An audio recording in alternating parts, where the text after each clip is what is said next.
Dans cette vidéo, je donnais 4 raisons de ne pas devenir photographe de mariage. Mais Nico, c'est contre-productif, non?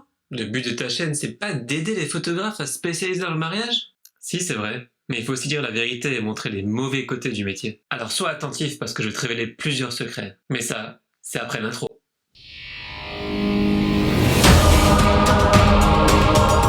Salut, je m'appelle Nico, j'ai quitté mon job en studio photo il y a 7 ans maintenant pour me spécialiser dans la photo de mariage. Aujourd'hui, je suis sur YouTube pour t'apprendre à réussir dans le business de la photo et notamment dans mon domaine, le mariage.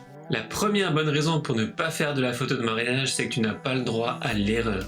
Un mariage, c'est qu'une fois, c'est un one-shot. Imagine que tu perdes la carte SD, que tu sois en retard à la mairie, que ton appareil bug pendant la cérémonie, que tu tombes pendant le cortège ou même que tu te casses la cheville au foot la veille du mariage. Qu'est-ce que tu vas dire aux mariés?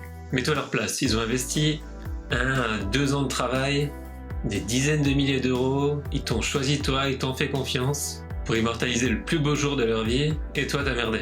Donc oui, la première raison de ne pas devenir photographe de mariage, c'est ce stress permanent, ce devoir impératif de résultats parfaits. Du coup, il faudrait être bien organisé et costaud mentalement pour supporter cette pression. La raison numéro 2, c'est que le matériel coûte cher. Pour couvrir un mariage confortablement, il va falloir investir. T'es pas en train de faire un shoot de produits dans ta cave. Un mariage, c'est mobile tout le temps, ça bouge tout le temps, il faut être réactif et il faut avoir le bon matériel pour pouvoir figer ses mouvements. Quand je parle de confort, ça commence par une tranquillité d'esprit en utilisant 2 boîtiers. Et acheter un seul boîtier, c'est déjà cher. Alors imagine 2. Et 2 boîtiers, ça implique minimum 2 objectifs. Encore une fois, on dépense de l'argent. L'addition commence à être salée.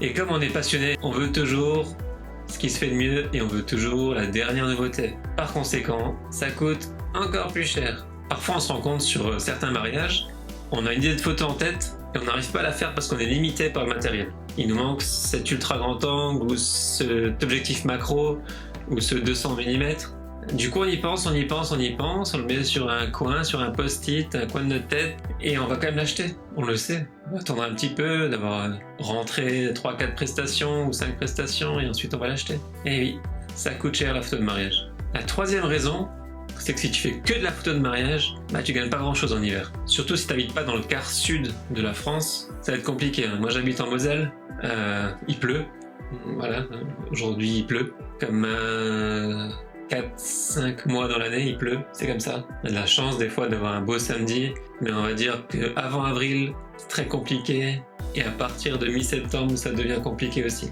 Donc il faut dire la vérité aussi, les couples se marient moins en hiver. C'est désagréable pour une mariée d'avoir la robe humide, les cheveux qui partent dans tous les sens alors qu'on avait fait une super coiffure pour le mariage, et puis on n'a pas envie d'avoir froid à notre mariage. Puis pour nous photographes, faire des photos de couple quand la lumière est quasi nulle, c'est compliqué, hein. C'est beaucoup moins beau que une belle lumière dorée fin juin. C'est pas pareil début décembre ou fin décembre. Et puis déjà que les photos d'église en plein cagnard en juillet, c'est compliqué parce que les églises sont sombres, que les vitraux sont de toutes les couleurs. Fais ça en décembre, janvier, où il y a 0 lumière à 16h30, compliqué. Heureusement, il y a quand même des mariages d'hiver qui sont très beaux, grâce à une décoration réussie. Quelque chose de chaleureux dans la salle de mariage. Mais soyons honnêtes, les demandes de réservation, il n'y en a pas beaucoup en hiver. En été, ok, il y en a plein, aucun souci. En hiver, ça reste aléatoire. J'ai un mariage samedi, ce sera le dernier de la saison, normalement, parce que j'ai encore une demande pour décembre, mais bon, c'est très rare. Surtout chez moi, dans le nord-est de la France. La 4e raison, et ça peut bloquer beaucoup de monde. Imagine que tu bosses tous les samedis, du début de la saison en avril, à la fin de la saison en octobre. Imagine toutes les soirées que tu vas louper. Imagine tous les anniversaires que tu vas manquer, de tes potes, de tes proches, parce qu'il y en a forcément qui sont nés entre avril et octobre.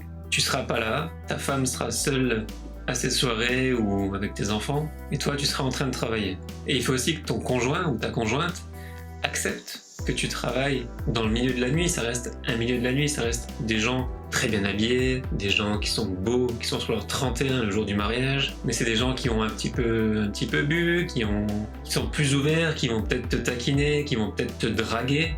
Ça peut arriver aussi. Donc la jalousie, ça fait partie de la chose. Sinon t'as une femme ou un homme qui est très possessive ou possessif, ça peut être compliqué. C'est un milieu qui reste le milieu de la nuit, tu rentres à 2h du matin, toi tu sais pas ce que ta femme ou ton homme a fait, et inversement. Bien sûr, il y a la confiance qui rentre en jeu, etc. Mais ça reste le milieu de la nuit. Je connais beaucoup de DJ, un photographe non, mais de DJ qui sont divorcés. à cause du milieu de la nuit. Et si après tout ça t'as encore envie d'être photographe de mariage, alors abonne-toi à cette chaîne parce que je vais t'apprendre à le devenir. Et la prochaine vidéo, à mon avis, ça sera 4 ou 5 bonnes raisons de devenir photographe de mariage. Donc on se retrouve la semaine prochaine pour une nouvelle vidéo. Ciao ciao!